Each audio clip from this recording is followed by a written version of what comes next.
श्रीमन्महागणाधिपतये नमः। सदानिवृक्षस्य मूलादिवासात् सदाश्रावणं तिक्तमप्यप्रियन्तं तरुं कल्पवृक्षादिकं साधयन्तं नमामीश्वरं सद्गुरुं साईनाथं। సాయినాథ పరబ్రహ్మణే నమః. విశ్వకర్మ పరబ్రహ్మణే నమః. ప్రతి ఒక్కరికి ప్రస్తుత కాలంలో ఎన్నో రకాలుగా జీవితంలో అభివృద్ధి చెందాలని ప్రయత్నం చేస్తున్న ప్రతి ఒక్కరికి కూడా ఒక ఆశ అనేది జ్యోతిష్ శాస్త్రాన్ని ఆధారం చేసుకొని వారి వారి పేర్లను బట్టి రాసుల ప్రకారం కొన్ని జాతకరీత్యా పరిశీలనలో తెలుసుకొని ఆచరించి ఎంతోమంది సక్సెస్ అయ్యి అద్భుతాలు సృష్టించిన వాళ్ళు ఉన్నారు. కొందరు జాతకంలో ఎదుర్కొంటున్న సమస్యలకు ఇబ్బంది పడుతున్న వారు ఉన్నారు. అటువంటి సందర్భంలో ప్రత్యేకంగా మనకు అమావాస్య పౌర్ణమి ప్రతి 15 రోజులకు ఎలా అయితే వస్తుందో అదేవిధంగా ఇదే 2025వ సంవత్సరము సెప్టెంబర్ మాసంలో 21, 22 తారీఖుల్లో కేతుగ్రస్త పాక్షిక సూర్యగ్రహణం ఏర్పడుతుంది. గురువుగారు ఇన్నాళ్ళు రాసుల ప్రకారం చెప్తున్నారు కదా, ప్రత్యేకంగా ఈ యొక్క గ్రహణం గురించి చెప్పడంలో మీ యొక్క ఆంతర్యం ఏమిటి అని మీకు సందేహం కలగవచ్చు. తప్పకుండా తెలియజేస్తాను. మనము ప్రతి ఒక్కరం కూడా జీవితంలో సక్సెస్ అవ్వడానికి చేసే ప్రయత్నాలలో కొత్త కొత్త అంశాల కోసం తెలుసుకునే ప్రయత్నం చేస్తూ ఉంటాం. ఇప్పుడున్న పరిస్థితుల్లో ఎన్నో రకాలుగా సక్సెస్ అవ్వడానికి ప్రయత్నం చేస్తూ విఫలమవుతున్న కొందరికి ఈ యొక్క గ్రహణము ఎంతో ఉన్నతమైన అవకాశాలను కల్పించడానికి అవకాశం ఉంది. కొందరి జీవితాల్లో సామాన్యమైన ఫలితాలను ఇస్తుంది. కొందరి జీవితాల్లో ఇబ్బందికరమైన పరిస్థితులను ముందుగా తెలుసుకొని జాగ్రత్త పడడానికి అవకాశం ఉంది. ప్రత్యేకంగా ఈ యొక్క గ్రహణం గురించి మనం చర్చించుకునే అంశంలో సూర్యుడు చంద్రుడు సంయోగ కాలంలో మనకు ఈ యొక్క అమావాస్య అనేది ఏర్పడుతుంది.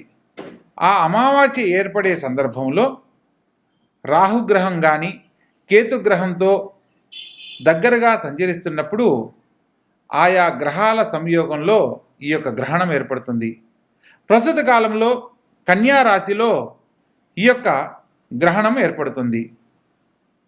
కేతువు దగ్గరగా ఉండడం వల్ల కేతుగ్రస్త పాక్షిక సూర్యగ్రహణంగా దీన్ని తెలియజేయడం జరుగుతుంది.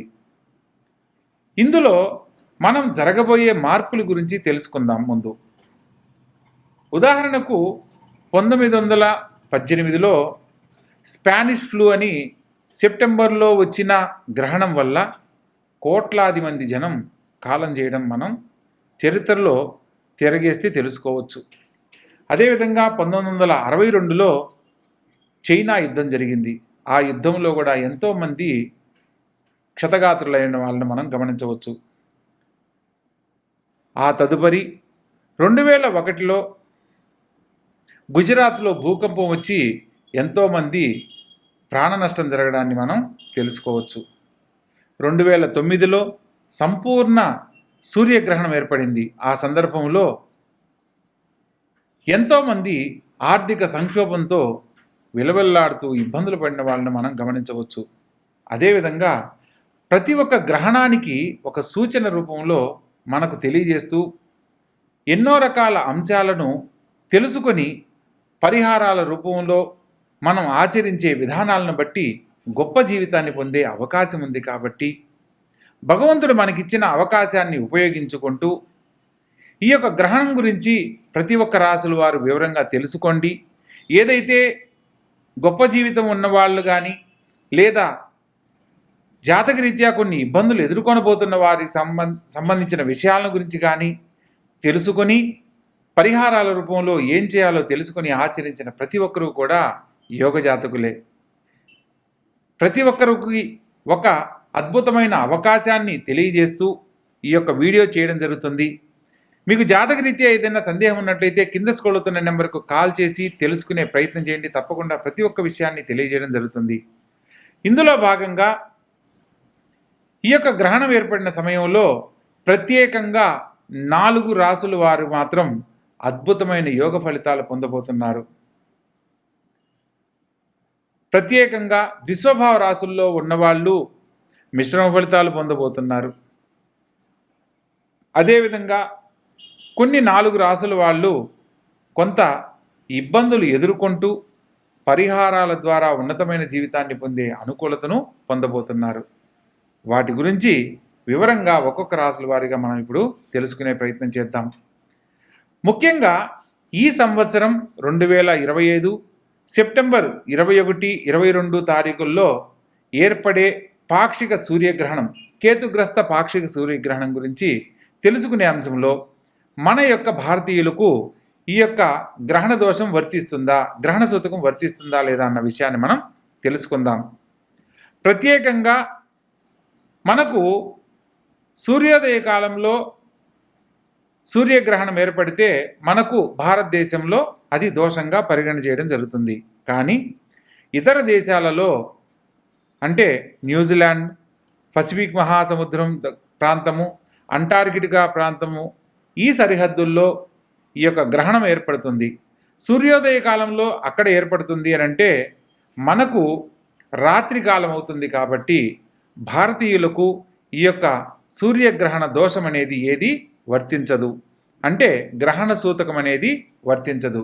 కానీ ఈ గ్రహణ దోషం వర్తించినప్పుడు మనం ఎందుకు దీని గురించి ఆలోచించాలి అని సందేహం కలగవచ్చు. కానీ గ్రహణం ఎక్కడ ఏర్పడినప్పటికీ కూడా గ్రహణ దోషాన్ని పోగొట్టుకునే దానికి చేసే పరిహారాల వల్ల గొప్ప జీవితాన్ని పొందడానికి అవకాశం ఉంది. అందులో ప్రత్యేకంగా సూర్యగ్రహ సంచారంలో ఈ యొక్క గ్రహణం ఏర్పడుతుంది. కాబట్టి రవి గ్రహానికి సంబంధించిన నక్షత్రాల వాళ్లకు, రాసుల వాళ్లకు కొంత ఇబ్బందికరమైన పరిస్థితులను ఎదుర్కొంటూ గొప్ప జీవితాన్ని పరిహారాల రూపంలో పొందడానికి అవకాశం ఉంటుంది. ఒక్కొక్క రాసుల వారిగా ఇప్పుడు వివరంగా తెలుసుకునే ప్రయత్నం చేద్దాం. ప్రత్యేకంగా ఉన్నతమైన జీవితాన్ని, భవిష్యత్తు సంబంధించి ఎప్పటి నుంచో ప్రయత్నం చేస్తూ విఫలమవుతున్న వాళ్ళకి ఒక అద్భుతమైన అవకాశంగా ఈ యొక్క గ్రహణ సమయంలో 4 రాసుల వాళ్ళ గురించి మనం ఇప్పుడు చర్చించుకుందాం. అందులో ప్రధానంగా వృషభ రాశి, కర్కాటక రాశి, వృశ్చిక రాశి మరియు మకర రాశి. ఈ యొక్క రాసుల వాళ్లకు అద్భుతమైన యోగ ఫలితాలు పొందబోతున్నారు. ప్రత్యేకంగా ఈ రాసుల్లో పుట్టిన వారికి ఎప్పటి నుంచో ఆగిపోయిన పనులు మళ్ళా తిరిగి ప్రారంభం కాబోతున్నాయి. విదేశీయాన యోగంలో స్థిరపడాలనుకున్న వారికి నూతన అవకాశాలు రాబోతున్నాయి. కోర్టు ద్వారా పరిష్కారం కాని సమస్యలు పరిష్కరించబడుతున్నాయి. గొప్ప జీవితంలో స్థిరపడడానికి ఈ సందర్భంలో నూతన అవకాశాలకై వాళ్ళు వేచి ఉన్న ప్రతి ఒక్కరూ కూడా గొప్ప అవకాశాల ద్వారా ఉన్నతమైన జీవితాన్ని పొందేందుకు అవకాశం ఉంది. అదేవిధంగా మిశ్రమ ఫలితాలను కనుక మనం పరిశీలించినట్లయితే కన్యారాశిలో ఈ యొక్క గ్రహణం ఏర్పడుతుంది. కాబట్టి కన్యారాశి జాతకులు, అదేవిధంగా మిథున రాశి జాతకులు, అదేవిధంగా ధనస్సు మరియు మీనరాశుల వారికి మిశ్రమ ఫలితాలుగా గోచరిస్తున్నాయి. లగ్నంలో గ్రహణం ఏర్పడినప్పుడు కన్యారాశి వారికి, సప్తమ స్థానంలో మీనరాశి సంచరిస్తున్న వారికి, మీనరాశి జాతకులకు, ప్రత్యేకంగా రాజ్యస్థానంలో మిథున రాశి జాతకులకు, చతుర్థంలో సంచరిస్తున్న ధనుసు రాశి జాతకులకు మిశ్రమ ఫలితాలుగా సూచన చేయడం జరుగుతుంది. అంటే పరిష్కారం కాని సమస్యలు పరిష్కరించబడము జరుగుతుంది, కానీ ఆలస్యంగా సక్సెస్ అవ్వడం జరుగుతుంది. జరగవు అనేది కాదు, వీరికి కొన్ని పరిహారాల ద్వారా ఉన్నతమైన జీవితాన్ని సకాలంలో పొందడానికి అవకాశం ఉంది అని. ఇక ప్రత్యేకంగా వ్యయ స్థానం సూర్యుడికి సంబంధించిన సింహరాశి అవుతుంది. అందుకని సింహరాశి మరియు తులారాశి, అదేవిధంగా కుంభరాశి మరియు మేషరాశి జాతకులకు ఈ యొక్క గ్రహణ సూతకం సంబంధించిన కొన్ని పరిహారాల ద్వారా గొప్ప జీవితాన్ని పొందే అనుకూలత ఉంది. ముఖ్యంగా ఈ యొక్క గ్రహణ కాలము ఇతర దేశాలలో వ్యాప్తి చెందుతుంది. కాబట్టి ప్రత్యేకంగా ఆ ప్రాంతంలో సాయంత్రం 5:30 ప్రారంభ సమయముగాను, గ్రహణ సమయం 7:43 ఈ యొక్క గ్రహణం ముగింపు కాలం 9:54 రాత్రి సమయంగా తెలియజేయడం జరుగుతుంది.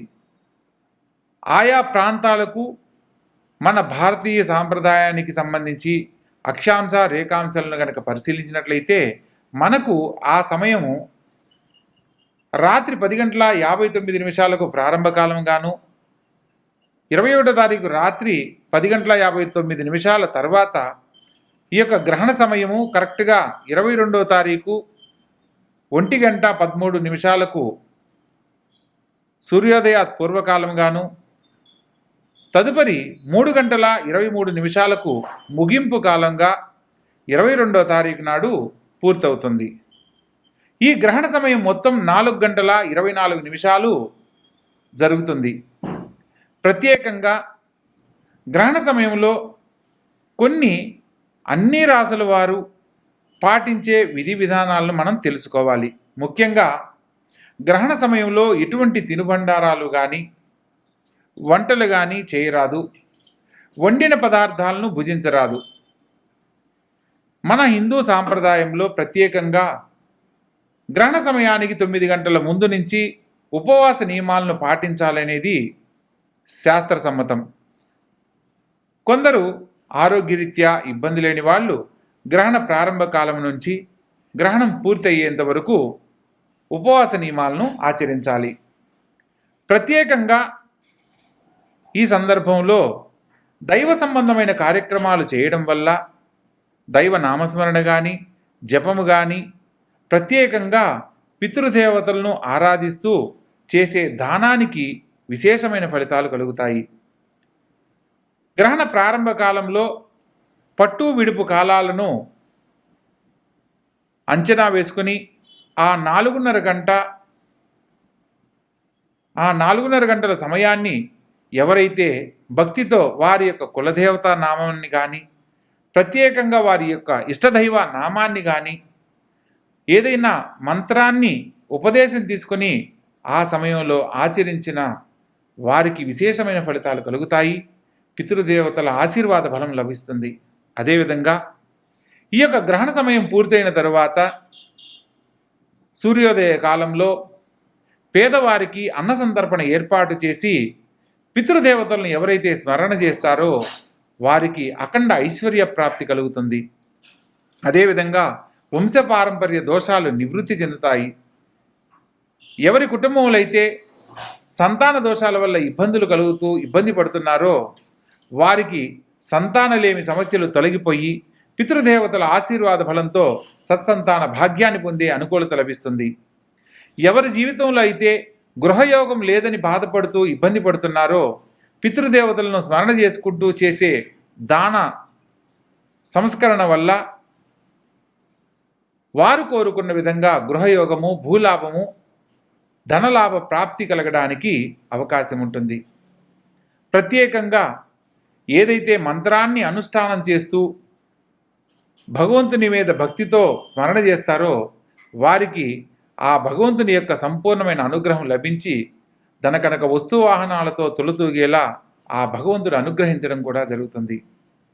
ప్రత్యేకంగా మనం ఇన్ని విషయాలు తెలుసుకుంటున్న సందర్భంలో గ్రహణ సమయంలో ప్రపంచానికి సంబంధించి ఎన్నో చోట్ల విధ్వంసాలు జరిగిన విషయాన్ని కూడా మనం చర్చనీయాంశం చేసుకున్నాం. కాబట్టి ఇదే సంవత్సరం కూడా సూర్యగ్రహణానికి సంబంధించిన విషయంలో ఈ సంవత్సరం కూడా జరగబోయే విధ్వంసాలలో భూకంపాలు, జలప్రళయాలు, అగ్నిమాపకానికి సంబంధించిన విషయాలలో అగ్ని ప్రమాదాలు, రాజకీయాలలో కొన్ని మార్పులు, రాజకీయ పలుకుబడి చెందిన ఉన్నతమైన వ్యక్తులలో కొందరు కాలం చేయడం లాంటి పరిస్థితులు, అనుకోని సంఘటనలను ఎదుర్కోవడం లాంటివి జరగడానికి ఈ సూర్యగ్రహణం ద్వారా మనం తెలుసుకోవచ్చు. శ్రీమద్విరాట్ పోతులూరి వీరబ్రహ్మేంద్ర స్వాముల వారి కాలజ్ఞానం అంచనా ప్రకారము ఈ యొక్క 2025లో అనేక చోట్ల అనేక రకాలుగా జలప్రళయాల ద్వారా కొంత జన నష్టము, భూకంపాల ద్వారా కొంత ధన నష్టము, భూ నష్టము, ఆర్థిక మాంద్యానికి సంబంధించిన సమస్యలు ఎదుర్కోవడము, యుద్ధాలు లాంటివి జరగడానికి ఎక్కువగా అవకాశాలున్నాయి.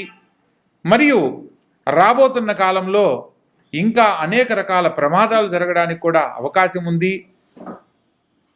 ప్రస్తుత కాలంలో సాంకేతిక రంగంలో అనుకోని మార్పులు చోటు చేసుకుంటున్నాయి. మనం ప్రస్తుతం గమనిస్తున్న విషయంలో ప్రతి ఒక్కరూ కూడా సాంకేతిక రంగానికి సంబంధించి కొన్ని సంస్థలను ఆధారం చేసుకొని ఎన్నో రకాల కొత్త కొత్త ప్రయోగాలు చేస్తున్నారు. అందులో ఇప్పుడు ఏఐ టెక్నాలజీ పేరుతో ఎన్నో రకాల కొత్త అంశాలను కనుక్కొని వాటి ద్వారా నూతన టెక్నాలజీని భవిష్యత్తులోకి తీసుకొస్తున్నారు. దీనివల్ల ఎప్పటి నుంచో ఉన్న వాటి వల్ల ఎన్నో రకాల సమస్యలు ఎదుర్కోవడము, కొత్త సాంకేతిక రంగాల వల్ల ఎంతోమంది నిరుద్యోగ సమస్యలను ఎదుర్కోవడం లాంటివి జరగడానికి కూడా అవకాశం ఉంది. కాబట్టి రాబో తరాలు వారికి ఇప్పుడు జరగబోతున్న సూర్యగ్రహణాన్ని ఆధారం చేసుకుని ఏదైతే పరిహారంగా మనం తెలుసుకుని ఆచరిస్తామో తద్వారా మన జీవితాలకు సంబంధించి సమస్యలు లేని జీవితాన్ని పొందడానికి అవకాశం ఉంది. కాబట్టి జ్యోతిష్ శాస్త్రంలో ఒక ముఖ్యమైన విషయాన్ని మనం తెలుసుకోవచ్చు. జననీ జన్మ సౌఖ్యానాం వర్ధనీ కుల సంపదం పదవి పూర్వపుణ్యానాం లిఖ్యంతే జన్మపత్రిక. మనము ఈ జనని అంటే ఈ యొక్క భూమి మీద, జన్మ సౌఖ్యానాం ఈ భూమి మీద జన్మించాము అంటే వర్ధనీ కుల సంపదం ఏ వంశంలో పుట్టామో, ఎటువంటి స్థితిగతులు పొందబోతున్నామో, పదవి పూర్వపుణ్యానాం గత జన్మలో చేసిన పాపకర్మ పుణ్య ఫలితాలను ఆధారం చేసుకుని కొన్ని పరిహారాల ద్వారా లిఖ్యంతే జన్మపత్రిక, వాటి గురించి సవివరంగా రాస్తున్నదే ఈ జన్మపత్రిక అని ఎవరి జన్మలగ్న పత్రిక రాయిపోయే ముందు ఈ యొక్క శ్లోకాన్ని లిఖించి తదుపరి వారి యొక్క జీవిత జాతక చక్రాన్ని, లగ్న చక్రాన్ని కట్టడం అనేది జరుగుతుంది. ఆ సందర్భంలో జాతకంలో ఎన్నో రకాల దోషాలు ఉన్నప్పటికీ కూడా ఈ జాతకులు యోగ జాతకులే అని రాసి తదుపరి అయినప్పటికీ అని చెప్పి తదుపరి దానికి సంబంధించిన పరిహారాలను ఆచరించినట్లయితే ఈ కుటుంబంలో వీరి తండ్రి దేవత, పితృదేవతలు అందరూ కూడా ఆనందకరమైన జీవితాన్ని పొందుతారనేది మనం తెలుసుకోవచ్చు. ఏదైనా దోషం ఉన్నప్పుడు దోషానికి సంబంధించి మనం పరిహారం చేస్తున్నామా, లేకపోతే సంతానంలో దోషం కలిగింది, మాతృదోషం, పితృదోషం లేదా భ్రాతృదోషం, ఇలా మామగారి గండం, ఇలా రకరకాల దోషాలు ఉన్నాయి కొన్ని నక్షత్రాల వారికి. ఆశ్లేష నక్షత్రం అత్తగారి కీడు అంటారు, మూలా నక్షత్రం మామగారి కీడు అంటారు, జ్యేష్ఠ నక్షత్రం భర్త అన్నగారి కీడు అంటారు, విశాఖ నక్షత్రం భర్త తమ్ముడు గారి కీడు అంటారు. ఇలా మనకు జాతకంలో పుట్టిన సమయాన్ని బట్టి ఎన్నో రకాలుగా దోషాలు ఉన్నప్పటికీ మనం పరిహారాలు చేసుకుంటూ మన యొక్క జీవితాన్ని గొప్పగా మార్చుకుంటున్నాం. కానీ పనికి రాదని పక్కన పెట్టట్లేదు. జ్యోతిష్ శాస్త్రము అదే చెప్తుంది. జ్యోతిర్ అంటే జీవితానికి సంబంధించిన వెలుగుకు సంబంధించింది, శాస్త్రం అంటే దాని గురించి అధ్యయనం చేయబడింది అని. జ్యోతిష్ శాస్త్రం అంటే మన జీవితాలను గొప్పగా మార్చుకోవడానికి ఒక అధ్యయనం చేయబడిన ఒక శాస్త్రం. దీంట్లో మనం ఎవరైతే తెలుసుకున్నది ఆచరిస్తారో వాళ్ళు మాత్రమే గొప్ప జీవితాన్ని పొందుతారనే అంశాన్ని మనం తెలుసుకోవచ్చు. ఎంతోమందిని ఉన్నతమైన జీవితంలో ఉన్న వాళ్ళని మనం చూసి తెలుసుకోవడానికి అవకాశం ఉన్నది. ప్రస్తుత కాలంలో ఒక్కొక్క రాసుల వారిగా ఏ రాసుల వారు ఎటువంటి స్థితిగతులు పొందబోతున్నారు, ఏ పరిహారాల ద్వారా ఉన్నతమైన జీవితాన్ని పొందబోతున్నారు అన్న అంశాన్ని వివరంగా తెలుసుకుందాం. తులారాశి. ఈ రాశి జాతకులకు పని ఒత్తిడి అధికమవుతుంది. ఖచ్చితంగా మాట్లాడే ధోరణి వల్ల సమస్యలు ఎదురవుతాయి. మీరు ఎంత కష్టపడినప్పటికీ మీ యొక్క శ్రమను గుర్తించలేని పరిస్థితులు ఎదురవుతాయి. అంత మాత్రాన మీరు నిరుత్సాహం చెందాల్సిన అవసరం లేదు. ప్రస్తుత కాలంలో మాత్రమే సమస్యని ఎదుర్కోవడం జరుగుతుంది. కాబట్టి కార్య నిమగ్నులై శ్రమతో, ఓర్పుతో, సహనాన్ని జయించి మీరు కోరుకున్న గొప్ప జీవితాన్ని పొందే అవకాశం ఉంది. కాబట్టి ప్రతి సందర్భంలో కూడా సంయమనం పాటిస్తూ మంచి సమయం కోసం వేచి ఉండాలని సూచనగా తెలియజేయడం జరుగుతుంది. ప్రత్యేకంగా తండ్రి సంబంధీకులతోనూ తండ్రితోటూ ఎటువంటి వాగ్వివాదాలు చేయకూడదు. కొన్ని సందర్భాలలో చెడు వార్తలు వినడానికి అవకాశం ఉంటుంది. ముఖ్యమైన విషయాలలో తండ్రి సలహా మేరకు తీసుకునే ప్రతి నిర్ణయంలో విజయ ఫలితాలు పొందుతారు. వ్యాపార భాగస్వాములతో ఎటువంటి సమస్యలు తలెత్తకుండా జాగ్రత్త పడాలి. వాగ్వివాదాలకు దూరంగా ఉండాలి. ప్రత్యేకంగా మానసిక ప్రశాంతతను కోల్పోయే పరిస్థితులు ఎదురవుతున్నప్పటికీ మిమ్మల్ని మీరు బలంగా మోటివేట్ చేసుకుంటూ గొప్ప జీవితాన్ని పొందేలా నిర్ణయాలు తీసుకోవాలి. ప్రత్యేకంగా స్థానచలనం జరిగే అవకాశం ఉంటుంది కాబట్టి వీలైనంత వరకు భవిష్యత్తు గురించి చక్కటి ఆలోచనతో ముందడుగు వేయాలి. ప్రభుత్వ సంబంధమైన ఉద్యోగంలో ఉన్నవారికి, ఉద్యోగస్తులకు పని భారం పెరుగుతుంది. దూర ప్రాంతాల్లో స్థిరపడాలనుకున్న వారికి ఆలస్యంగా శుభ ఫలితాలు పొందుతారు. స్థానచలన బదిలీలు ఏర్పడే అవకాశం లభిస్తుంది. ధనానికి సంబంధించిన ఏ లోటు లేనప్పటికీ అనవసరమైన విషయాలలో తలదూర్చడం ద్వారా అనేక రకాల సమస్యలు ఎదుర్కొంటారు. ప్రత్యేకంగా మిత్రశత్రుత్వాలు ఏర్పడకుండా జాగ్రత్త పడాలి. రాజకీయ రంగంలో కొందరు వ్యక్తుల యొక్క నిజ స్వరూపాలు బయటపడము, తద్వారా కొంత వ్యతిరేకతలకు లోనవ్వడం లాంటి పరిస్థితులు ఎదురవుతాయి. ఇటువంటి సందర్భంలో దైవానికి సంబంధించి ప్రత్యేకంగా కులదేవతను, ఇష్టదేవతను ఆరాధించాలి. ఆర్థికపరమైన సమస్యల నుంచి బయటపడడానికి లక్ష్మీదేవిని ఆరాధించాలి.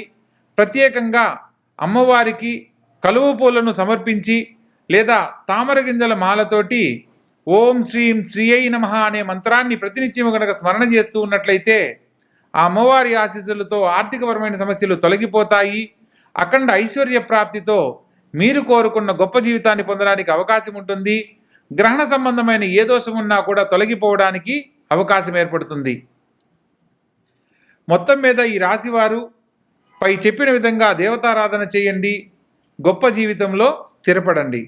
ప్రత్యేకంగా కేతుగ్రస్త పాక్షిక సూర్యగ్రహణానికి సంబంధించి గ్రహణ సమయంలో పాటించవలసిన విధి విధానాలను తెలుసుకొని ఆచరించండి.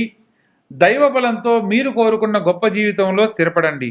ప్రత్యేకంగా ఈ సమయంలో గ్రహణ సమయాన్ని మీరు సద్వినియోగపరుచుకోవాలి. అవకాశం ఉన్నంత వరకు స్నానమాచరించి గ్రహణం విడుపు కాలంలో, గ్రహణం పూర్తయిన తరువాత అన్న సంతర్పణ కార్యక్రమాలు పేదవారికి ఏర్పాటు చేయడం వల్ల పితృదేవతల అనుగ్రహం లభిస్తుంది. గ్రహణ సమయంలో ఇష్టదేవతారాధన, కులదేవతారాధన చేయడం ఎంతో అత్యుత్తమమైన మార్గంగా చెప్పడం జరుగుతుంది. ప్రత్యేకంగా మీకు కులదేవత తెలియకపోయినా ఓం నమఃశివాయ అని శివపంచాక్షరి మంత్రాన్ని పఠించిన అపమృత్యు దోషాలు తొలగిపోతాయి. దైవబలంతో అనేక రకాల ఉన్నతమైన జీవితాన్ని పొందడానికి అవకాశాలు ఏర్పడతాయి. ప్రతి ఒక్కరి జీవితంలో ఎదుర్కొంటున్న అనేక రకాల సమస్యల నుంచి బయటపడడానికి ఈ యొక్క గ్రహణ సమయం కూడా మనకు ఉన్నతమైన జీవితాన్ని అందిస్తుంది అన్న సత్యాన్ని తెలుసుకొని నడుచుకోవాలి. ప్రత్యేకంగా గ్రహణ సమయంలో ఎటువంటి తినుబండారాలు భుజించరాదు. గర్భిణీ స్త్రీలు గ్రహణ సమయంలో బయటికి రాకూడదు. ప్రత్యేకంగా మనకు భారతదేశంలో రాత్రిపూట జరుగుతున్న ఈ యొక్క సూర్యగ్రహణ కారణంగా భారతదేశానికి గ్రహణ సూచన, గ్రహణానికి సంబంధించిన సూతకం ఉండనప్పటికీ ఆచరించే విధానాన్ని బట్టి మనకు సత్ఫలితాలు పొందే అవకాశం ఉంది. కాబట్టి ప్రతి ఒక్కరూ ఆచరించండి, ఆనందకరమైన జీవితంలో జీవించండి. సర్వే జనా సుఖినో భవంతు. శుభం భూయాత్.